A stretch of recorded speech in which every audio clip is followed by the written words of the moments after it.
អូនស្រីដ៏ល្អរបស់ខ្ញុំអ្នកបានខ្លាញ់ខ្លួនជាបុរសហើយបានបោកបញ្ឆោតគ្រួសារទាំងមូលរបស់អ្នកអស់រយៈពេល5ឆ្នាំមកតើការអង្គុយក្នុងតំណែងជាអ្នកស្នងរត់មានអារម្មណ៍សុវត្ថិភាពទេត្រាប់ណាខ្ញុំនៅរស់អ្នកនឹងមិនដែលត្រូវបានគេទទួលស្គាល់ថាជាកូនប្រុសច្បងស្របច្បាប់ពិតប្រាកដនោះទេអ្នកឈ្នះខ្លាចជាស្ដេចអ្នកចាញ់ខ្លាចជាចៅដើម្បីគេឈ្មោះរបស់ Marcus Menor ឪពុកជំពូឲ្យអ្នកស្លាប់ចាជាងអ្នកណាទាំងអស់នៅជាក្រោយរបស់អ្នកចូលកាន់មកក្នុងវាសនាល្អជាងនេះហើយក៏មកអារម្មណ៍ភ្លើតខ្ញុំទៀតប្រសិនបើមានជាក្រោយលោកឆេងហ្វេអ្នកមានប្រពន្ធនិងកូនប្រុសច្បងនៅស្រុកកំណើតរបស់អ្នករួចហើយហើយអ្វីបានជាកុហកថាមិនទាន់រៀបការដើម្បីបញ្ឆោតព្រះនាងឲ្យរៀបការអ្នកថែមទាំងបានដាក់ថ្នាំឲ្យព្រះនាងនៅឯពិធីជប់លៀងហើយបានបំផ្លាញកេរ្តិ៍ឈ្មោះរបស់ព្រះនាងទៀតផងព្រះមហាក្សត្រខ្ញុំម្ចាស់ខុសហើយអារម្មណ៍របស់ខ្ញុំចំពោះព្រះនាងគឺពិតប្រាកដជាម្ចាស់កត្រីនោះហើយដែលមិនអាចគ្រប់គ្រងខ្លួនឯងបានបិទមាត់លោកម្ចាស់ឈូអ្នកបានប្រមាថកិត្តិយសរបស់ព្រះនាងហើយបានបោកប្រាស់ព្រះចៅធារីឧក្រិដ្ឋកម្មរបស់អ្នកសំនឹងទទួលទោសប្រហារជីវិតលោករដ្ឋមន្ត្រីគោដោយសារស្ថានភាពនេះតើគួរដោះស្រាយវាដោយរបៀបណាឥឡូវនេះកងទ័ពពីខាងជើងកំពុងវិលលោកចូលដោយសារគេឈ្មោះរបស់ព្រះនាងត្រូវបានបំផ្លាញការរក្សាព្រះនាងនៅក្នុងវិធីនេះនឹងធ្វើឲ្យគ្រួសាររាជវង្សមានស្នាមប្រឡាក់តែប៉ុណ្ណោះហើយអ្វីមិនបញ្ជូនព្រះនាងឲ្យទៅរៀបការនយោបាយដើម្បីស្ងប់សង្គ្រាមខ្ញុំយល់ហើយខាខ្ញុំនឹងមិនធ្វើកំហុសដែលម្ដងទៀតឡើយព្រះនាងម្ចាស់ពេលវេលាដ៏ល្អសម្រាប់បោះបាល់ប៉ាក់បានមកដល់ហើយថ្ងៃនេះមានចៅវាយនាយវ័យក្មេងនៃគ្រួសារល្បីៗណាខ្លះបានមកបុរសមានទេពកោសល្យទាំងអស់នៅក្នុងរាជធានីគឺនៅទីនេះអ្នកប្រាជ្ញកម្ពុជាដែលទើបតែងតាំងថ្មីមិនអាចឈប់សម្លឹងមើលមកនេះបានទេចៅវាយនាយវ័យក្មេងទាំងពីរនៃយ៉ងនិង Marcus Menor ក៏មានវត្តមាននៅទីនេះផងដែរខ្ញុំឆ្ងល់ថាគូសៃយាននៅឯណាគាត់ទើបតែមកដល់ផ្លូវកែងព្រះនាងកំពុងបោះបាល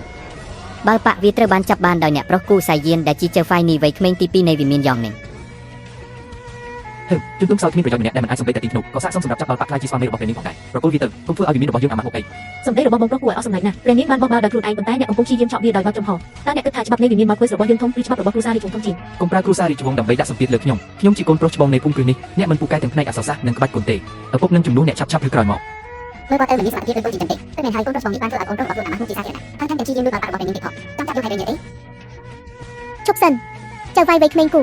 ព្រះនាងមានបន្ទូលថាជ្រើសរើសអ្នកដែលចាប់បាល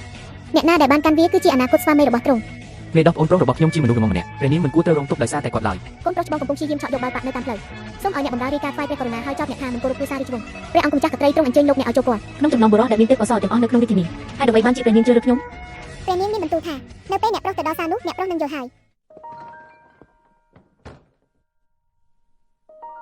ចៅវាយវ័យក្មេងគូដើមទ្រូងរបស់អ្នកហេតុអ្វីបានជាវាទន់ម្ល៉េះសូមព្រះនាងរក្សាព្រះកាយឲ្យបានសមរម្យផងកញ្ញាគូបត់ល្មើសនៃការបោកបញ្ឆោតព្រះមហាក្សត្រអ្នកពិតជាហ៊ានណាស់កញ្ញាគូទោសបោកប្រាស់ព្រះមហាក្សត្រអ្នកពិតជាហ៊ានណាស់ព្រះអង្គម្ចាស់បានយល់ច្រឡំខ្ញុំថាជាអ្នកផ្សេងវាមានយ៉ងនិង Marcus មានអ្នកស្នងរត់តែម្នាក់គត់មិនមានកូនស្រីទេបងប្រុសដែលគ្មានប្រយោជន៍របស់អ្នកនោះគ្មានសមត្ថភាពល្បិចកលសំបីតែពាក់កណ្ដាលរបស់អ្នកថ្ងៃនេះព្រះនាងបានបញ្ជូនខ្ញុំជាសាធារណៈនៅតាមផ្លូវហើយឥឡូវនេះអ្នកបានចាក់សោកខ្ញុំនៅទីនេះពេលដែលខ្ញុំដើរចេញពីទ្វារនោះភ្លាមរាជធានីទាំងមូលនឹងឬពាក្យចាមអារាមពិធីជ្រើសរើសស្វាមីរបស់ព្រះនាងម្ចាស់គឺជាការកុហកហើយគោលបំណងពិតប្រាកដគឺការចាប់ជំរិតប្រជារាស្ត្រម្នាក់កេរ្តិ៍ឈ្មោះរបស់អ្នកអាចនឹងខូចដោយសារតែខ្ញុំចាប់ជំរិតប្រជារាស្ត្រចុះបើខ្ញុំពិតជាចាប់ជំរិតអ្នកមែនអ្នកចាប់បានបាល់ប៉ាក់ទីក្រុងទាំងមូលសុទ្ធតែបានដឹងបើអ្នកចេញទៅឥឡូវនេះហើយស្រែកថាយុទ្ធធម៌ឪពុកដែលមានចិត្តគំនិតលំអៀងរបស់អ្នកនោះនឹងគ្រាន់តែគិតថាអ្នកធ្វើឲ្យខ្ញុំអាក់អន់ចិត្តគាត់ប្រហែលជានឹងបំបាក់ជើងរបស់អ្នកដោយខ្លួនឯងតើព្រះនាងចង់បានអ្វីឲ្យពិតប្រាកដនៅអសស្ថាន Royfield គេបានទិញអាសេនិកពីតើអ្នកស្រីលាវបានសូកប៉ាន់នរណាម្នាក់គេមានគម្រោងធ្វើសកម្មភាពក្នុងរយៈពេលដែលគឺសុខបំពន់ដែលម្ដាយរបស់អ្នកជារៀងរាល់ថ្ងៃអ្នកបានខ្លុំមើលវិមាន Marcus មែនទេកិច្ចការគ្រួសាររបស់អ្នកមិនមែនជារឿងអាចកំបាំងនៅក្នុងរាជធានីទេអ្នកមិនអាចឈ្នះសមរភូមិនេះតែម្នាក់ឯងបានទេមិនថាប្រវត្តិគ្រួសាររបស់ម្ដាយអ្នករឹងមាំប៉ុណ្ណាទេប៉ុន្តែពួកគេមានតែលុយតែគ្មានអំណាចប៉ុន្តែខ្ញុំអាចជួយអ្នកបានតើមានតម្លៃប៉ុន្មានធ្វើជាមហេសីព្រះអង្គម្ចាស់របស់ខ្ញុំទោះបីជាឪពុករបស់អ្នកមានភាពក្លាហាន10ដងក៏ដោយគាត់មិនហ៊ានប្រឆាំងនឹងខ្ញុំទេខ្ញុំនឹងការពារអ្នកពីគម្រោងការដែលមានបំណងវាយប្រហារអ្នកគ្មានអ្វីដែលហៅថាអាហារថ្ងៃត្រង់ឥតគិតថ្លៃនោះទេតើព្រះនាងម្ចាស់ចង់បានអ្វីឲ្យប្រាកដអ្នកគឺជាមនុស្សស្រីហើយខ្ញុំក៏មានសត្រូវផ្ទាល់ខ្លួនដែរអ្នកប្រាជ្ញលេខ1លើមុខវិជ្ជាថ្មីលូចេងស៊ីការពីជាតិមុនរបស់ខ្ញុំមនុស្សលាក់ពុតនោះបានបញ្ឆោតខ្ញុំហើយបំផ្លាញកេរ្តិ៍ឈ្មោះរបស់ខ្ញុំគូជាយ៉ានចូលយើងចូលរួមកម្លាំងគ្នាគូជាយ៉ានចូលយើងរួមគ្នាប្រសិនបើខ្ញុំត្រូវរៀបការជាមួយនរណាម្នាក់នៅទីបំផុតក្នុងមួយជីវិតនេះខ្ញុំមិនព្រមធ្វើជាប្រពន្ធអ្នកណាម្ដងទៀតទេព្រះរាជបន្ទូលរបស់ព្រះនាងខ្ញុំម្ចាស់មិនយល់ទេប៉ុន្តែកិច្ចព្រមព្រៀងត្រូវបានធ្វើឡើងដើម្បីបង្ហាញភាពស្មោះត្រង់អ្នកត្រូវតែប្រាប់ខ្ញុំពីអ្វីគ្រប់យ៉ាងដែលអ្នកបានរកឃើញជាមុនសិនព្រមព្រៀងព្រះនាងម្ចាស់និងជីវិតមុនមិនដូចគ្នាទេអ្នកក៏ដូចគ្ន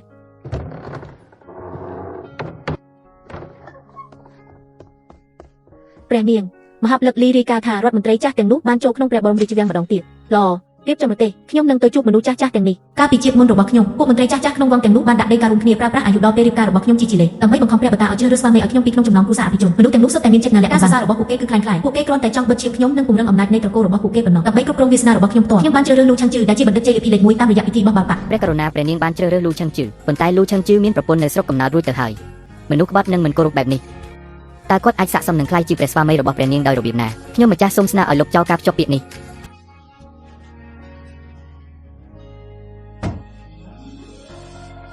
លោកចោលការភ្ជាប់ពាក្យកុំសំបីតែគិតដល់រឿងហ្នឹង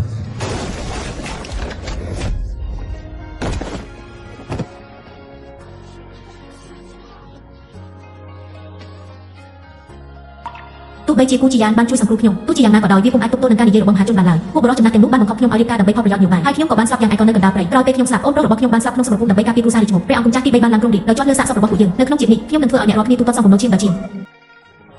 ដូច្នេះពួករដ្ឋមន្ត្រីបានជួបជុំគ្នាជាថ្មីម្ដងទៀតដើម្បីដាក់ពាក្យបណ្ដឹងប្រឆាំងនឹងខ្ញុំតើរដ្ឋមន្ត្រីទាំងអស់គ្នាបានចូលទៅក្នុងព្រះបរមរាជវាំងជាមួយគ្នាដើម្បីមកចោទប្រកាន់ខ្ញុំម្ដងទៀតឬ ព្រះនាងការរៀបចំពិធីជ្រើសរើសស្វាមីដោយបោះបាល់ប៉ះនៅតាមដងផ្លូវជាសាធារណៈចាត់ទុកអាពាហ៍ពិពាហ៍ដូចជារឿងតូចតាចនេះពិតជាការប្រមាថដល់គ្រួសាររាជវង្សយើងខ្ញុំសូមស្នើដោយគោរពចំពោះព្រះករុណាសូមដាក់ទោសព្រះនាងឲ្យធ្ងន់ធ្ងរមានយុវជនឆ្នាំជាច្រើនមកពីគ្រួសារអភិជននៅក្នុងរាជធានីព្រះនាងអាចជ្រើសរើសមួយណាក៏បានសម្ព័ន្ធភាពអាពាហ៍ពិពាហ៍ជាមួយតកូនដែលមានអំណាចនិងជាជំរឿនដ៏ឈ្លាសវៃបំផុត សម្ព័ន្ធភាពអាពាហ៍ពិពាហ៍លោករដ្ឋមន្ត្រីវាងតើលោកកំពុងចង់ឲ្យខ្ញុំរៀបការជាមួយកូនប្រុសច្បងរបស់លោកមែនទេមនុស្សដែលចំណាយពេលរាល់ថ្ងៃនៅក្នុងផ្ទះបននិងកន្លែងកម្សាន្តទាំងនោះឬមួយក៏កូនប្រុសទី2របស់អ្នកតែទីធ្លាភ្នាក់របស់គេពោពេញទៅដោយប្រពន្ធនិងស្រីស្នំរួចទៅហើយនោះឬមួយក៏លោកម្ចាស់លីអ្នករំពឹងថាខ្ញុំនឹងរៀបការជាមួយអ្នកឬបរិសុទ្ធចំណាស់ម្នាក់ដែលមានប្រពន្ធដើមនៅក្នុងភ្នូរួចហើយទៅបំពេញផ្ទះរបស់អ្នកស្ដារទំនាក់ទំនងឡើងវិញដើម្បីក្លាយជាប្រពន្ធថ្មីរបស់អ្នក ព្រះនាងខ្ញុំម្ចាស់មិនហ៊ានទេ ឆាំងលឺដូច្នេះបុតបានសម្រេចចិត្តរួចរាល់ហើយមែនទេបុតនឹងមិនរៀបការជាមួយនរណាក្រៅពីគូជាយានទេ បុតនឹងមិនរៀបការទេប្រសិនបើមិនមែនគាត់ មិនអាចទេពីមានយ៉ងនៃ Marcus បានធ្លាក់ចុះជាយូរមកហើយគេនិយាយថា Marcus គូរស់នៅដោយពឹងផ្អែកលើទ្រព្យសម្បត្តិដែលម្ដាយរបស់ចៅវាយវ័យក្មេងទី2បានបន្សល់ទុកជាថ្លៃបណ្ដាការតើគ្រួសារដែលធ្លាក់ចុះអន់ថយបែបនេះអាចស័ក្តិសមនឹងព្រះនាងម្ចាស់ដោយរបៀបណាទៅ គ្រប់គ្រាន់ហើយទោះបីជាគ្រួសារគូកំពុងធ្លាក់ចុះក៏ដោយយ៉ាងណាមិញគាត់គឺជាកូនចៅរបស់វីរបុរសស្ថាបនិកម្នាក់ ព្រះករុណាសូមព្រះអង្គពិចារណាឡើងវិញ ជំនួសឲ្យការផ្ដល់យោបល់ដើម្បីជួយសម្រាលបន្ទុករបស់ព្រះចៅអធិរាជមន្ត្រីទាំងពីរនាក់នោះបែរជាគិតតែពីរឿងអាពាហ៍ពិពាហ៍របស់នារីវ័យក្មេងម្នាក់ទៅវិញពួកគេនិយាយពីកិត្តិយសរបស់រាជវង្សប៉ុន្តែនៅពីក្រោយខ្នងបែរជាលួចធ្វើរឿងដ៏គួរឲ្យស្អប់ខ្ពើមគឺការលួចកូនស្រីដើម្បីផលប្រយោជន៍ផ្ទាល់ខ្លួន អ្នកអាចចេញទៅបានចាំហៅគូជាយានឲ្យចូលមកក្នុងវាំងនៅថ្ងៃក្រោយចុះខ្ញុំចង់សាកល្បងសមត្ថភាពគេដោយផ្ទាល់រឿងនេះពិតជាមិនសមហេតុផលសោះសូមព្រះអង្គទតមើលកូនស្រីដ៏មានតម្លៃរបស់ព្រះអង្គផង សូមកុំខឹងសម្បាឡើយព្រះអង្គគុំចាស់នេះគឺជាជំរឿរបស់ឆាំងលឺផ្ទាល់តើការខឹងសម្បានៅពេលនេះមានប្រយោជន៍អ្វីទៅចេញព្រះរាជបញ្ជាទៅក៏ហៅកូនចៅតកូលអភិជនក្នុងរាជធានីទាំងអស់ឲ្យមកជួបជុំគ្នានៅទីលានហ្វឹកហាត់ក្នុងរាជវាំងនៅថ្ងៃស្អែកដើម្បីចូលរួមការប្រកួតកីឡាព្រះអង្គគុំចាស់រឿងនេះមិនមែនគ្រាន់តែជាការអញ្ជើញពួកអភិជនវ័យក្មេងមកលេងកម្សាន្តប៉ុណ្ណោះទេមែនទេព្រះអង្គគ្រាន់តែចង់បានឱកាសដើម្បីវាតម្លៃបុរសដែលនឹងក្លាយជាកូនប្រសាររបស់ព្រះអង្គនៅថ្ងៃអនាគតប៉ុណ្ណោះពិតណាស់ក្នុងនាមឪពុកម្នាក់ត្រូវតែពិនិត្យមើលបុរសដែលមកសុំស្រឡាញ់កូនស្រីរបស់ខ្លួនឲ្យបានល្អិតល្អន់តើខ្ញុំអាចបណ្ដោយឲ្យក្មេងប្រុសពាលឡូឡាម្នាក់មកនាំនាងចេញទៅបានយ៉ាងដូចម្ដេចចុះអ្នកកំពុងតែសើចរឿងអ្វីទៅយកលិខិតកោះហៅនេះទៅកាន់ភូមិគ្រឹះរបស់ Marcus Young នឹងប្រាប់គូជាយានឲ្យច្បាស់ថាប្រសិនបើគេហ៊ានធ្វើពុតជាឈឺដើម្បីគេចវាពីការជួបជុំនៅថ្ងៃស្អែកនោះខ្ញុំនឹងរុះរើដំបូលភូមិគ្រឹះរបស់គេចោលតែម្ដងខ្ញុំម្ចាស់នឹងចាត់ការរឿងនេះភ្លាមព្រះករុណា